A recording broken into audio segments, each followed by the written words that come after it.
खाद्य आउ पोशाक आम परिचय आम संस्कृतिर अभिन्न अंग।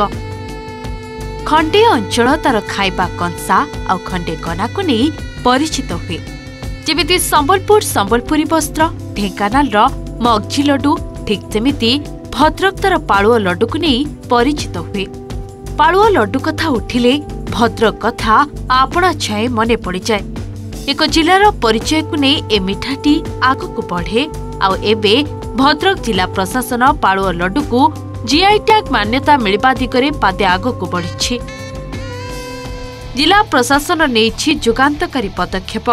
एणिकी समस्त सरकारी कार्यक्रम टिफिन पैकेट रहिबो पाळुआ लड्डू। निमंत्रित अतिथि और आयोजक समस्ते पाळुआ लड्डू खाइबे। एहा द्वारा चाहिदा बढ़िबा सह व्यवसायी मध्य उपकृत होई परिबे बोली जिलापाल कहिसंती। आम जो गोटे जिला स्तरीय मीटिंग करूँ एवं सरकार निर्देशनामा देइछंती जे 1 ईयर पूर्ति बहुत सुंदर भाव में करा जीवो समग्र राज्य रे। तो सेठी जिला स्तर अधिकारी मानक मु कहली जे आमे काहे कि जेतेबेले आमे सब स्वीट डिश दोछु माने अनेक समय दुईटी खारा गोटे मिठा बोली आमे देइछो पार्टिसिपेंट मानक मु कहली ताले बहुत सुंदर आमे काहे कि पाळुआ लड्डू दबाले। तो मु कहली गोटे लिखित निर्देशनामा समस्त को देई दबा जा फल कि समस्त जेतेबेले भी कोनोसी मीटिंग फिटिंग रे आयोजन करूथिबे तो सेठी पाळुआ लड्डू रो व्यवस्था करि परिबे। सेही परिप्रेक्ष्य मु देइथिली एवं माने एटा मो जिलापाल भाव में मोर मध्य गोटे दायित्व रही जिला को आहुरी सुनाम आनिया पाई। भद्रकर पारंपरिक खाद्य भावे पाळुआ लड्डू बेस परिचित। 500 वर्षर भद्रक प्रसिद्ध बुढ़ा गणेशंक पाखरे लागी हुए पाळुआ लड्डू। इतिहास कहे मुगल शासन समय रे भद्रक आसुथबा पदाधिकारी माने पुराना बजार ठारे रात्रि यापन करती। एही समय रे साहेब स्थानीय खाद्य खाइबा को इच्छा करथिले। तांको पाळुआ लड्डू परसा जाइथिला आउ साहेब पाळुआ लड्डू खाई आश्चर्य प्रकट करथिले।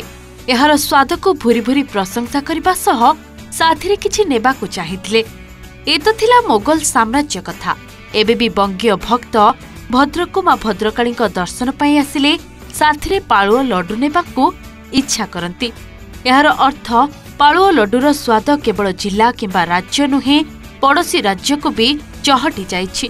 आउ एबे जिला प्रशासन पाळुआ लड्डू परसा नहीं निर्देश देबा परे तत्परता देखाइछंती व्यवसायी।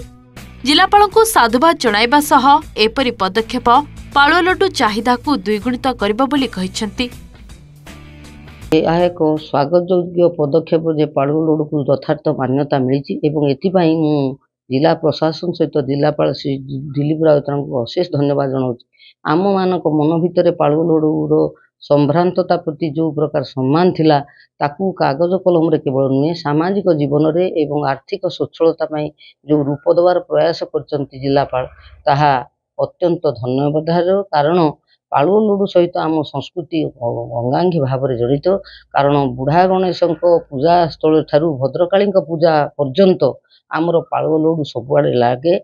प्रशासन ए जो पदक्षेप द्वारा पाळुआ लड्डूर चाहिदा एबे सबुबेले रहिबो। जहाँकि आगुरी केवल पूजा पर्वण लोक नौले किंतु एबे एटा सबुबेले रहिबो यार चाहिदा। या को प्रोत्साहन दउचंती बा हमर जिला प्रशासन एको गुरुत्वर भाव में नहीं एको बहु मात्रा रे जीआई टैग पई आवेदन करिबा बा जीआई टैग पई जो सब जिंस करा जाउची तो निहाती भाव में बहु व्यवसायी या को आदरी। जिला प्रशासनर एपरि पदक्षेप परे भद्रक पाळुआ लड्डू को जीआई टैग मिलिबा आशा उज्जीवित होइछि। भद्रकर ऐतिह्य परंपरा सहित जड़ित भद्रकर प्रसिद्ध पाळुआ लड्डू माँ भद्रकाली पीठ हो कि मोगल तामसारे प्रत्येक जगार यार संपूर्ण भाव में विस्तृत विवरणी रही। किंतु जेपरि भाव में गतकाली जिला प्रशासन एने स्वतंत्र पदक्षेप नहीं भद्रकवासी मन में बेस खुशी खेली जाइए। भद्रक पार्थ सातनायक ओटीवी।